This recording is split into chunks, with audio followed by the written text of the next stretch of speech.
नमस्कार, स्वागत है आपका वंदे मातरम न्यूज़ पर। आपके साथ मैं हूं शारदा यादव। खबरों की ओर आगे बढ़ने से पहले नजर डालते हैं आज की सुर्खियों पर। पहले होगी डाक मत पत्रों की गिनती, तैयारी पूर्ण।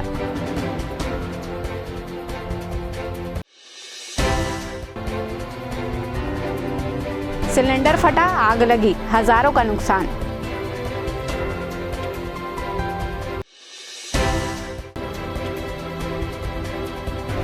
फिर हुई सड़क खून से लाल, 2 की मौत।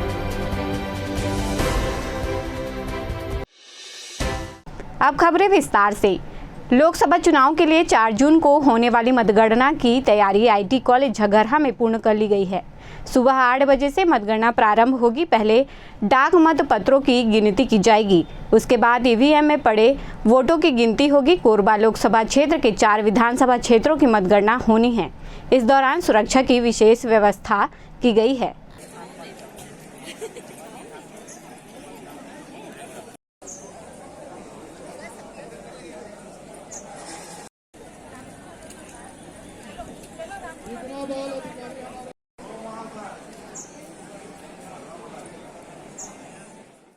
रविवार की अर्धरात्रि के करीब बुधवारी बाजार में एक होटल के सामान में आग लग गई, जिसके कारण गैस सिलेंडर फट गया। गैस सिलेंडर फटने के कारण आसपास की दुकान भी चपेट में आ गई। देर रात खबर मिलने के बाद मौके पर पहुंची दमकल ने आग पर काबू पाया। दुकानदारों को आर्थिक रूप से काफी नुकसान उठाना पड़ा है, लेकिन जनहानि नहीं हुई है।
बुधवारी बाज़ार में जो मंडी है, यहाँ आग लग गया था। हम लोग रास्ते से जा रहे थे तो देखे आग लगा है।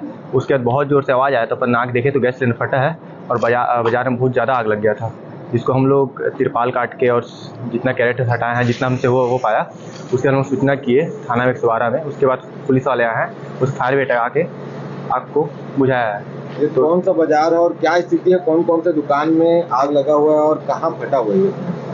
ये बुधवारी बाज़ार है, जैसे अपना कोरबा बुधवारी बाज़ार है। बुधवारी बाज़ार में समोसा की दुकान है, वहाँ सिलेंडर रखा था, उसमें पहले आग लगा है। उसे सिलेंडर फटने से आसपास जो दुकान थे, जैसे कपड़े की दुकान है, अगरबत्ती की दुकान है, जो भी जूते की दुकान थी, उसमें आग लगा है और आग बहुत बढ़ गया था।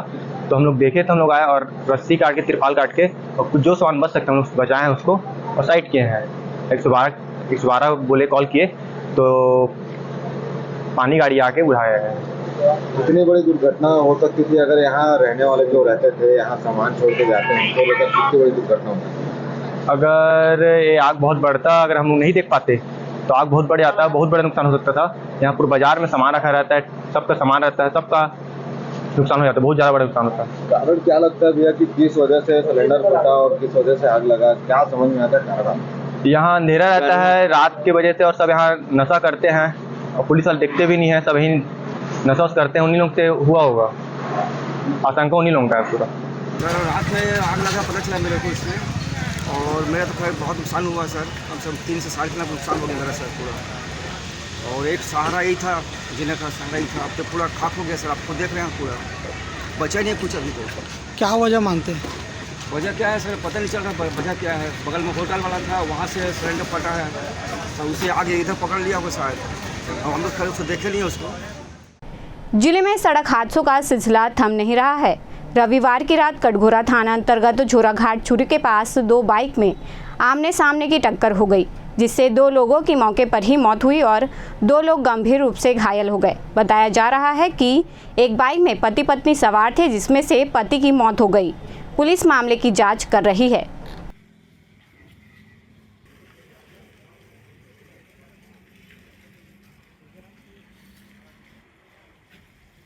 गौ तस्करों के खिलाफ कड़ी कार्रवाई करने की मांग को लेकर कटघोरा से कोरबा जिला कलेक्टर कार्यालय तक गौ सेवकों द्वारा दंडवत यात्रा की गई। कलेक्टर कार्यालय पहुंचकर कार्रवाई की मांग को लेकर ज्ञापन सौंपा गया। भीषण गर्मी और कड़ी धूप में यह यात्रा रविवार को कटघोरा से प्रारंभ हुई थी।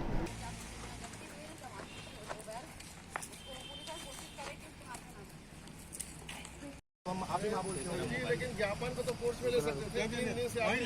हो गया मेरा मोबाइल मानवता नहीं हम लोग में कोर्ट में।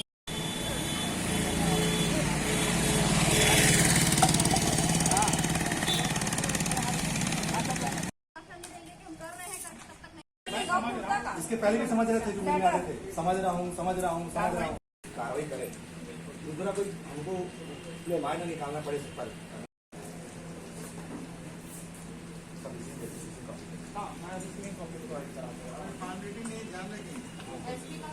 सबसे ज्यादा मामला ये है, बार बार बोल रहा हूँ हर मीडिया लोगों की, गौवंश तस्करी का मामला है। वहाँ पे एक गौ माफिया है, दुकालू केवट और संतोष केवट, ये मिलकर वर्षों से तस्करी कर रहे हैं। लाखों गौवंश को तस्करी करा चुके हैं, कत्ल खाने बेच चुके हैं। यह गुंडागर्दी करता है, लोगों को चमकाता है और इसका साथ दे रहे हैं वहाँ के स्थानीय कुछ पुलिस वाले और साथ दे रहे हैं वहाँ का वेटनरी विभाग, जो डॉक्टर है वो उसका बिल्कुल साथ दे रहे हैं। जब स्थानीय गौ सेवक रिपोर्ट लिखवाता है तो तस्करी लिखाते हैं, क्रूरता के लिखाते हैं। जग जाहिर है वो तस्करी करता है, क्या नहीं लिख सकते थे। पुलिस की अभिरक्षा में गौवंश गायब हो जाता है, उसकी रिपोर्ट नहीं लिखते। तस्कर इतना भयखौफ है कि धमकी भेज रहा है, दंडवत में सड़क में कुचला दूंगा। मैं तो बोला ठीक है, हम सड़क में कर रहे हैं, यहाँ कर कुचला के देख। और प्रशासन यहाँ का निरुकुंस है, क्योंकि वो एसी रूम में बैठता है, ना गौ की पीड़ा समझ सकता ना कुछ की पीड़ा, क्योंकि उन्होंने कभी गौ पालन नहीं किया। समस्या ये है। और वो कहीं ना कहीं प्रशासनिक जो लाइसेंस बनाया है उसे पैसा दिया जाता है कलेक्टर ऑफिस में, इसलिए उसको बहुत अपने आप में कॉन्फिडेंट है कि मेरा लाइसेंस रद्द नहीं होगा, मैं जेल नहीं जाऊंगा। क्योंकि उसको जेल जाना चाहिए, चोरी भी किया उसने, गौ चोरी से नहीं करवाया। किसी प्रकार की जांच नहीं हुई, पब्लिक को भी जगाना था, भय खत्म करना था, इसे दंडवत करते आए। जो भय था लोगों के अंदर वो खत्म करने के लिए उसके क्षेत्र में हमने दंडवत की और खुद ललकारा कि तेरे में दम है तो दो हाथ तू भी करे, तू भी दंडवत कर दिखा दे, हमारे विरोध में कर, देखते कितना कर सकता है। तो ऐसे डरपोक और फट्टू लोग घर के अंदर घुस गए। कब से चल रही है? 3 दिवसीय है, 1 तारीख से चालू किए थे, आज 3 तारीख समापन हुआ कलेक्टर ऑफिस में और आश्वासन दे रहे कार्रवाई करेंगे। अब इनके द्वारा गौ तस्करी किए कब से किया जा रहा है? ये तो 40 साल लगभग इनकी 3 पीढ़ी तस्करी कर रही है। 200 गौवंश एक बार में, उसमें पहले 95 गायब होते हैं, फिर 100 गायब होते हैं, मुश्किल से 40 मिलते हैं। वेटनरी विभाग बहुत अंदर तक सम्मिलित है तस्करी में, वहाँ के दोनों डॉक्टर और पुलिस के स्थानीय जो लोग हैं।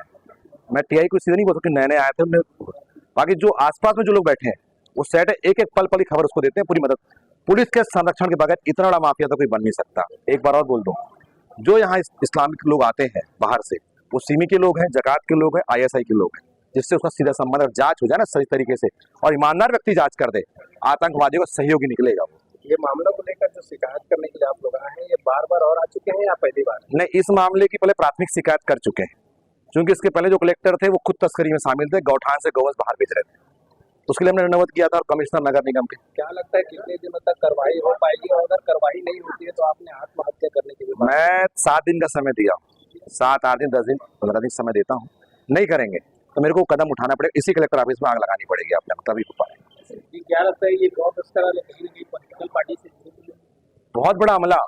देखो, तस्कर ना दम तब पैदा होता है जब प्रशासनिक अमला उसके साथ होता है, और प्रशासन क्या इसी के अंदर रहता है। कभी धूप में आके मेहनत करे ना गौवंश बचाने के बाद, मंच में यही लोग बड़ा लंबा लंबा देते हैं, जीव बचाना चाहिए, प्राण बचाना चाहिए, जब प्रैक्टिकल में आते हैं यही लोग हत्या करवाते हैं। क्या क्या मांगने चाह रहे हैं? मेन उसको जेल भेजा जाए तत्काल, जैसे जिस प्रकार से रजनी सिंह ने बिलासपुर में कार्रवाई किया तस्करों के ऊपर, उसी प्रकार से यहाँ के पुलिस अधीक्षक, यहाँ के कलेक्टर कार्रवाई करें।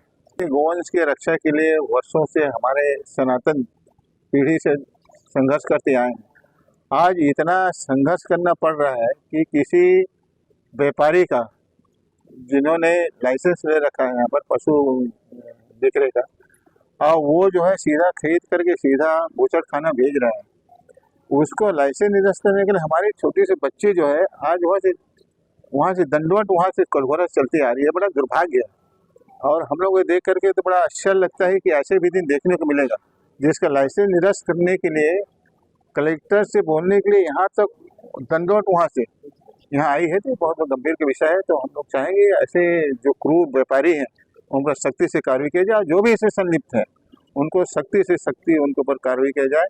कोई भी दोषी को बख्शा नहीं जाए। जैसे बताते हैं उसमें कि उसमें उस क्षेत्र के जो प्रभारी हैं, थाना प्रभारी, उस क्षेत्र के जो पशु अधिकारी हैं वो संलिप्त है। अभी इन्होंने जैसे बताया है, तो यदि तथ्य उसकी जांच किया जाए और जांच में सही पाया जाए तो किसी को बख्शा न जाए। हम यही कलेक्टर से और जो प्रशासन है उससे हम ये आग्रह करेंगे। ये ज्ञापन जैसे कि मैं पढ़ रहा था, उमेश बिशन जी गौ प्रांत गौ रक्षा प्रमुख है, इनके द्वारा अभी ज्ञापन दिया गया है कि कुछ व्यक्ति के द्वारा जो है गौ तस्करी कर रहे हैं, है ना, और इस पर कार्रवाई की जानी चाहिए करके। तो मैं इस संबंध में कलेक्टर साहब को अवगत कराऊंगा और जो भी विधिवत कार्रवाई की जा सकेगी, अगर ऐसा पाया जाता है जांच में तो कार्रवाई की जाएगी। गर्मी के मौसम में जहां कई बस्तियों में पानी के लिए हाहाकार मचा हुआ है, वहीं हसदेव दर्री बराज से एक सुकून भरी खबर आई है, जिसमें 942 क्यूबिक फीट क्षमता वाले बांध में 907 क्यूबिक फीट पानी का भराव है। वहीं लगातार दाएं और बाएं तट से रबी की फसल के लिए और विभिन्न संयंत्रों के लिए भी पानी प्रदान किया जा रहा है।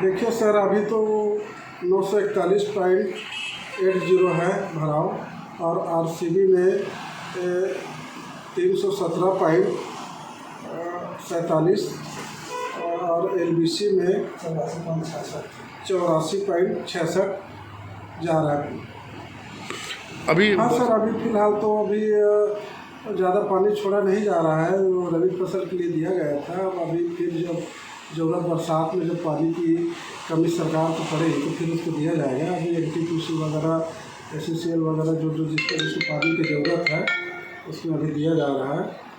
और बाकी जैसे हिसाब से बारिश हो गई हिसाब से फिर जिले में पुलिस द्वारा बढ़ती दुर्घटनाओं को रोकने के लिए यातायात नियमों का पालन नहीं करने वाले 334 लोगों पर कार्रवाई की गई है। इसके तहत जुर्माना वसूला गया और ड्राइविंग लाइसेंस भी निलंबित किया गया। इसमें 142 शराब पीकर 118 बिना सीट बेल्ट के 55 ओवर स्पीड वाहन चलाने वाले लोग शामिल हैं। इसके अतिरिक्त दुर्घटना कारित मौत के 16 मामले और 6 मामले मालवाहक वाहन में सवारी बैठाने के बनाए गए हैं।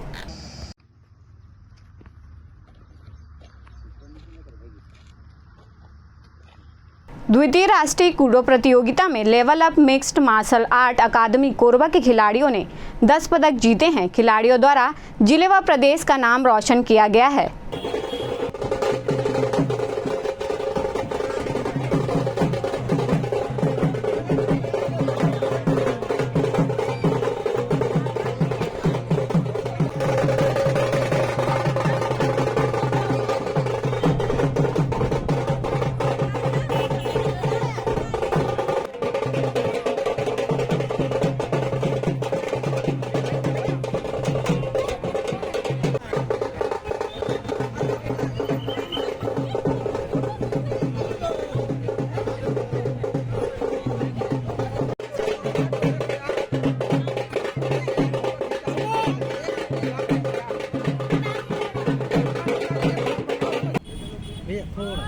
एक फोटो एक देखो इधर।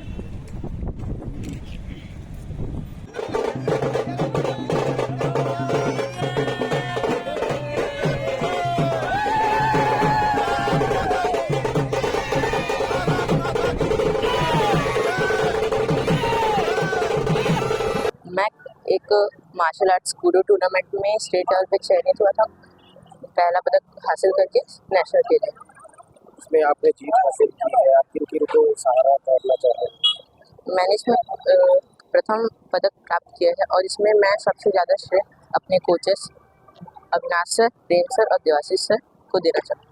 आगे आप इस खेल में आगे बढ़ते हैं तो कोरबा का नाम इसी तरह हासिल करना चाहेंगे, तो हमारे चैनल के माध्यम से कोई कोरबा वासियों को कुछ कहना चाहेंगे? मैं इस चैनल के माध्यम से कोरबा वासियों को ये कहना चाहूँगा कि अपना जो मन है वो एक ही जगह पे लगाएं, मतलब आप खेल में अच्छे हो तो खेल में ध्यान दीजिए। और खेल को लेकर के आप कहाँ तक जाते हैं, कहाँ तक जाना चाहते हैं? मैं इस खेल को लेके इंटरनेशनल तक जाना चाहता हूँ। आप इसका श्रेय किसको देना चाहेंगे? मैं इसका श्रेय अपने कोचेस अविनाश सर, प्रेम सर और देवाशीष सर को देना चाहता हूँ। आपने इसके लिए कितनी मेहनत की? मैंने इसके लिए अपनी पूरी जी जान से और 2-3 महीनों की पूरी कोशिश की। हम लोग बहुत खुशी हो रही है, उन्होंने छत्तीसगढ़ के साथ साथ भारत का भी नाम रोशन किया है। सर हम लोग ने तो बड़ी मेहनत की है, साथ साथ उनके टीचर्स हैं, उनके कोच हैं अविनाश सर, प्रेम सर, देवाशीष सर, इनकी बहुत ज़्यादा मतलब कि उन्होंने इतना ज़्यादा बच्चों को सपोर्ट किया है, इतना ज़्यादा केयर करते हैं कि बच्चों को हम लोगों को कभी भी तकलीफ नहीं हुआ किसी चीज़ में भी। बच्चों को लेकर के आगे आप? सर बच्चे जहाँ तक आगे बढ़ना चाहें हम लोग अपना पूरा सपोर्ट देंगे बच्चों को। अब बच्चे इंटरनेशनल के लिए भी तैयार हुए हैं, उनको आगे इंटरनेशनल खेलना रहेगा, उनको बाहर भी भेजेंगे। हम कोरबा जिले से 12 बच्चों को लेके गए थे, जिसमें से हमारी 10 मेडल हासिल हुई। हम गए थे second national Koodo championship cup में, जिसमें हमारे बच्चों ने बहुत अच्छा प्रदर्शन किया। छत्तीसगढ़ से 80 खिलाड़ी भाग लिए और कोरबा में से 10 बच्चों को उसमें मेडल आया, जिसमें 4 गोल्ड, 1 सिल्वर और 5 ब्रॉन्ज मेडल हासिल हुए हमारे। इसमें बच्चे ने बहुत मेहनत किया है। इसके लिए हम लोगों ने 15 दिन का प्रशिक्षण शिविर भी लगाया था, जिसमें बच्चों ने बहुत अच्छा प्रदर्शन करके अपने रेगुलर रूटीन से और रेगुलर रूटीन के बाहर भी अपना प्रैक्टिस करके बच्चों ने बहुत अच्छे प्रयास से और पहले प्रयास से इन्होंने गोल्ड, सिल्वर और ब्रॉन्ज मेडल उपलब्धि हासिल की है। बच्चे किस तरह की डाइट? बच्चे रेगुलर डाइट जो घर के खाने हैं वही करते थे, बस इम्प्रूवमेंट में हम लोगों ने चना, दूध और जितने भी प्रोटीन और फाइबर्स की है वो गुण क्वांटिटी में उसको बढ़ाने के लिए बोला था। बच्चे इस खेल के लिए कितनी मेहनत? बहुत मेहनत किए थे बच्चों ने। 3 से 4 महीने तक तो इसी की ट्रेनिंग रही। ओवरऑल तो हम लोगों ने साल भर मेहनत किया था, लेकिन 3 से 4 महीने इसी के लिए प्रॉपर हम लोगों ने ट्रेनिंग दिया। नेशनल द्वितीय कूडो चैंपियनशिप जो कि जम्मू कश्मीर में सालोन में आयोजित थी 25 मई से 31 मई तक, जिसमें लगभग सभी राज्यों से 3000 खिलाड़ी इन्होंने भाग लिया, जिसमें छत्तीसगढ़ से 80 खिलाड़ियों ने इस प्रतियोगिता में भाग लिया, जिसमें कोरबा जिले से 12 खिलाड़ियों ने इसमें भाग लिया, जिसमें हम लोग 4 स्वर्ण, 1 रजत पदक और 5 कांस्य पदक हासिल हुआ। इस कूडो एसोसिएशन के चेयरमैन अभिनेता अक्षय कुमार जी हैं, जो कि नेशनल लेवल पे और इंटरनेशनल लेवल पर खुद आते हैं, स्वयं बच्चों को उत्साहित करते हैं।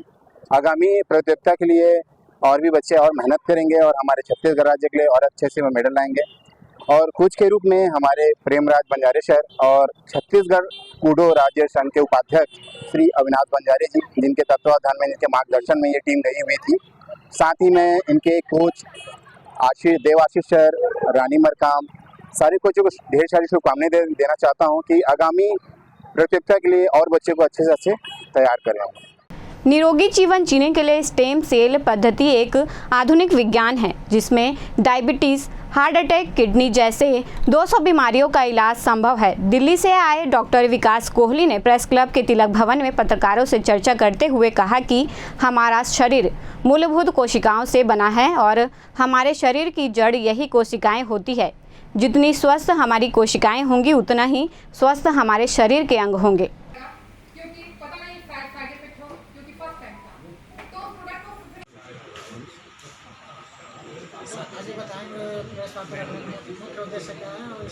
हमारा मुख्य उद्देश्य कोरबा में आने का है कि हम लोगों ने जो प्रोडक्ट इंट्रोड्यूस किया है फाइटोविस, ये ह्यूमन बॉडी की 200 से भी ज़्यादा क्रॉनिकल डिसीज के ऊपर काम करता है और कोरबा के अंदर हम लोगों ने इनको इमरान जी और रईस जी के थ्रू इंट्रोड्यूस किया है।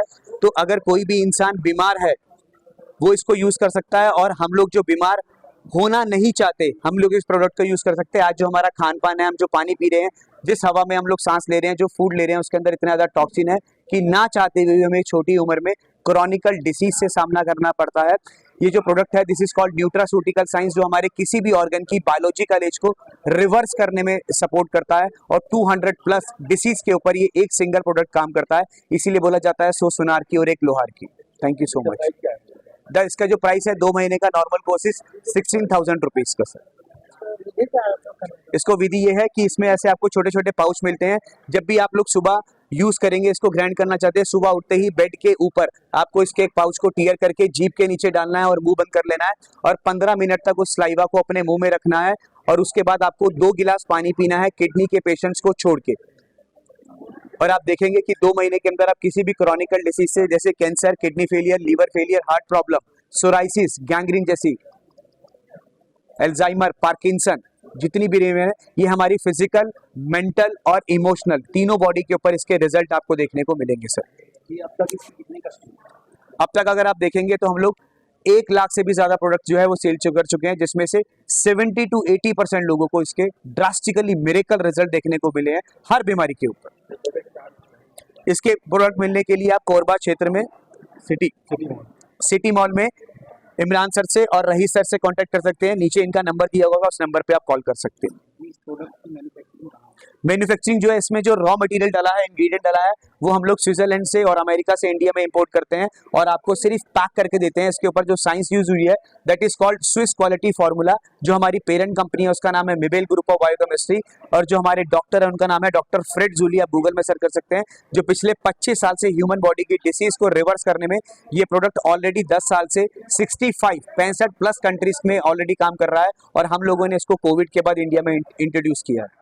SSCL की कुसमुंडा खदान में एक व्यक्ति का जला हुआ शव पाया गया है। शव देखे जाने की खबर फैलते ही आसपास के लोग बड़ी संख्या में जमा हो गए थे।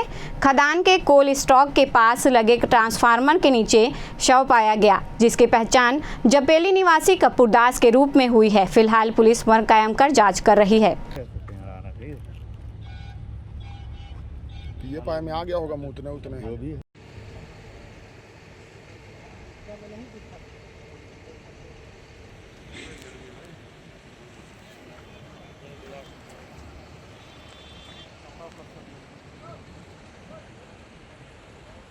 खबरों का सिलसिला यूं ही जारी रहेगा।